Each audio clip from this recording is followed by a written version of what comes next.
Con Miguel Ángel Rodríguez Mackey vamos a hablar de otra cosa. No vamos a hablar de Brasil y de Nicaragua, vamos a hablar de España, del Reino de España, de las relaciones que tenemos con Perú, de los convenios bilaterales en materia de extradición y de lo que acaba de acordar precisamente el Poder Judicial, que es la aceptación de extradición activa contra César Hinojosa Paredes. Qué gusto saludarle, Miguel Ángel. Siempre es un gusto tenerte. Buenos días. Muchas gracias, Manuel, por la invitación. Cuénteme, ¿qué significa esto? ¿Qué hay que hacer? ¿Qué procedimiento sigue a nivel interno y luego a nivel bilateral? Creo que lo primero es, Manuel, se habla mucho de extradición activa y de extradición pasiva. La gente nos merece una explicación rápida. Debemos siempre entender por extradición activa cuando un Estado pide a otro la devolución de un reo o presunto reo. Ya. El Estado peruano le pide a España le devuelva, por hablar del último caso, el señor Hinojosa. ¿Para qué? ¿Para que sea condenado? No, para que sea juzgado. Ya. Ese es el objeto de la extradición, evitar la impunidad, y para eso se le pide. La extradición pasiva más bien es el propio Estado peruano devuelve a un reo o presunto reo requerido o solicitado por otro Estado. Desde aquí nosotros, fíjate, todos los días, no digo todos los días en el sentido figurativo, pero es muy a menudo, devolvemos otra vez, en el caso de España, a un sinnúmero de gentes que son pedidos por España para que sean juzgados. ¿Dónde? En España, en Madrid. Esa es la extradición pasiva. Correcto. La extradición activa y la extradición pasiva obedece a que Perú y España tienen dos tratados, dos convenios. Uno, que es el Tratado de Extradición de 1994, vigente desde el año 94, expedito, que funciona muy bien. Y el segundo es un tratado de traslado de condenados para cumplimiento de pena, es decir, españoles, por ejemplo, que están aquí en el Perú cumpliendo condena. ¿Por qué? Porque cometieron delito en el Perú. Vía este acuerdo, ellos piden, fíjense, yo quisiera seguir con la condena, pero en mi país. Entonces se traslada y termina el cumplimiento de pena, no es que se les deje libre, en el país. El Perú tiene estos dos convenios, estos dos tratados expeditivos, funcionan bien, porque como sabes, en España han habido, pues, han venido al Perú muchas gentes ligadas a temas de narcotráfico que están en las cárceles nuestras, en Lurigancho, en Santa Mónica, etc. Entonces, en cuanto ya propiamente dicho a la pregunta que tú me formulas sobre el tema de la extradición que se acaba de aprobar en la Sala Penal Transitoria. Correcto, nivel Poder Judicial. Eso. Y ha culminado la fase judicial. Acuérdate, comenzó con la activación del pedido de extradición. Pasaron 15 días, ya fue aprobada por la Sala Penal Transitoria y ahora el cuadernillo de extradición pasa al Ministerio de Justicia y Derechos Humanos de nuestro país. Poder Ejecutivo. Poder Ejecutivo. Ya. Y lo prepara, lo alista y lo tiene que llevar a una sesión del Consejo de Ministros. Ok. En una sesión del Consejo de Ministros, entonces se va a tomar una decisión, ya no judicial, pues, sino política. Lo más probable es que así sea, y entonces se devuelve el cuadernillo de extradición ahora a la Cancillería peruana, al Ministerio de Relaciones Exteriores y con la Fiscalía de la Nación. Los dos entes del Estado van a remitir al Ministerio de Justicia de España. ¿A través de qué? De la Embajada Peruana en Madrid.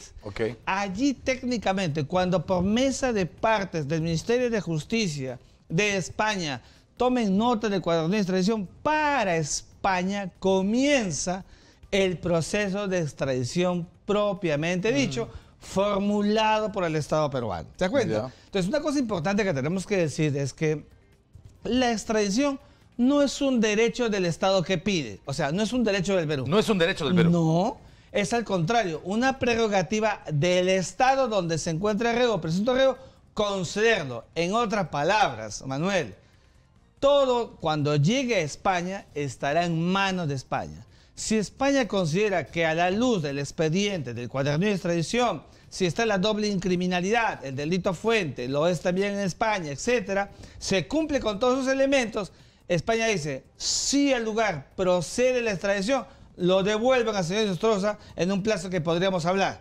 Pero si no, puede decir, fíjense, aquí no está la cosa bien, no están los elementos claros y no lo devuelve. ¿Qué puede hacer el Estado peruano? Amigos, nada. Nada. Porque es un acto soberano del Estado español. No hay ninguna medida judicial que obligue no hay al nada. Estado español. Así es. Se respeta el nivel de soberanía. Eso, porque es un derecho ¿de quién? Ya. De España, no del Perú. En este caso, el Estado concedente, por decirlo de alguna manera. El Estado que concede. requerido Correcto. que es España para poderlo conceder. ¿Qué tiempo normalmente y cuál es el trámite, el procedimiento? Llegado el cuadernillo a través de la embajada a la embajada de España y luego esto derivado a la autoridad judicial española. ¿Cuál es el procedimiento que sigue en la justicia española? Normalmente, para que la justicia española diga sí al lugar o no al lugar de la extradición, estamos hablando de 6 meses a un año. Ya. Es el plazo racional. Pero mientras pasa eso, que hay audiencias, hay investigación, Sí, ¿qué es lo que se hace? mientras pasa ello, España, en su propio derecho interno, establecerá las reglas para el proceso de investigación, lectura, estudio del expediente. Ya. Y entonces llegarán a un acto conclusivo que supone instancia, porque es parte de la garantía judicial española, para que al final tome una decisión el gobierno ¿Qué español. elementos toma en cuenta? ¿Qué factores? ¿Escucha de todas maneras al Estado peruano que está solicitando? ¿Escucha a Inostroza Pariachi, a la defensa? ¿Cómo se hace ese procedimiento? Sin duda alguna. Por eso es que el Estado peruano acaba de nombrar a un procurador. El procurador es el abogado defensor del Estado peruano. Y este señor, el que acaba, que nos ha llamado Enco, se tendrá que constituir en España en su momento para seguir de cerca el procedimiento en España. Ya. Y allí el abogado del señor Inostroza también va a jugar su parte. ¿Habrá una audiencia, varias audiencias de escuchas de razones de uno y otro lado para que la justicia española tome determinación? No. La justicia española tiene su propio canal, su propio foro interno, y nosotros tenemos que estar expectantes sobre la base de lo que diga, bajo la cuerda del proceso que supone apelación, la instancia misma, porque imagínate... Pero digamos, en el proceso interno, las autoridades judiciales españolas requerirán cosas a la defensa o al Estado, a la defensa o al procurador. Oye, pásame esto, oye, argumentame esto, y cómo fundamentas lo otro. Y ese es el tiempo que se toma entre 6 meses y 12 meses. Exactamente. ¿Por qué? Porque para que la gente nos ve y nos escuche. Primero son procesos judiciales, luego se vuelve político y otra vez judicial. Claro. Entra en España y tiene que seguir su mismo margen jurídico judicial que se tiene en cualquier país democrático. Digamos, este es un procedimiento. Es un procedimiento. Al interior de España hay otros procedimientos.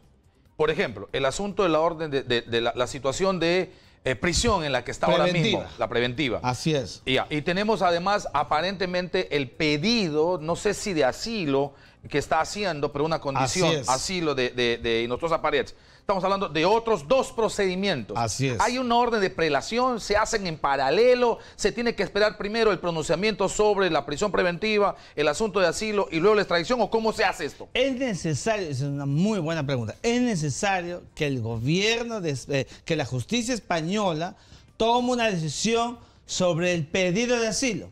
Ya. Porque el pedido de asilo está formulado justamente por la carga del señor Inostroza y su abogado para requerir a la justicia española que él es un perseguido político. Ya. España no puede ventilar al mismo tiempo la valoración de un perseguido político con otra que es un perseguido delincuencial.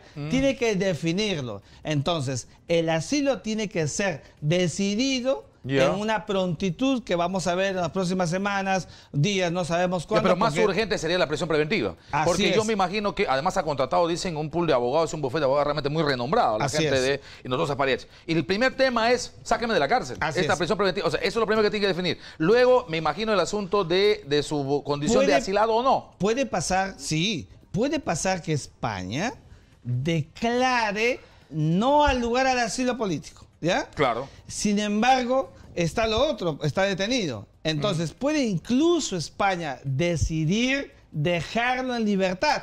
Sí, claro. Una libertad restringida, ¿verdad? Claro. Dentro de España. mientras camina el proceso de la extradición. O sea, puede ser que ocurra. No, señor, te mantienes prisión preventiva, ok, esa es una decisión. La otra decisión puede ser, no, señor, ok, tienes restricciones, pero estás en libertad. A partir de cualquiera de esas dos decisiones, se establece el asunto del asilo. Y en el asilo puede decir, te doy asilo, no te doy asilo. No te doy asilo, por supuesto, viene el asunto de la extradición. Pero si te doy asilo, la extradición ya no funciona. No funciona. Claro. No funciona, es incompatible. Sentido. ¿Por qué? ¿Por qué? Porque si se da asilo político, que se llama técnicamente asilo territorial, para el criterio judicial y político español, prima más la calidad de perseguido político que la de delincuente. ¿Te das cuenta? Por eso las dos cosas no funcionan. Mi criterio jurídico es que el asilo va a ser defenestrado. No hay elementos de juicio sustantivos para que digan que es un asilado.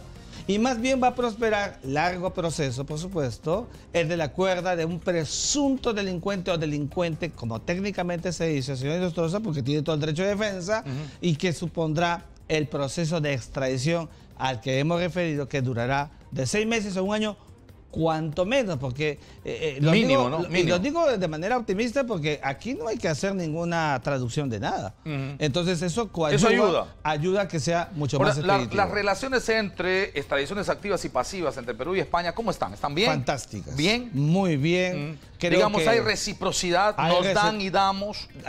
Sí, okay. Se acaba de realizar hace poco, y eso es bueno porque dice como dos países que además en términos políticos tienen una buena relación política. No hay que olvidar, recordemos que Mariano Rajoy fue el artífice para que el Perú, nosotros pudiéramos viajar a España, ¿no? Sin el tema de la visa Schengen. Sí.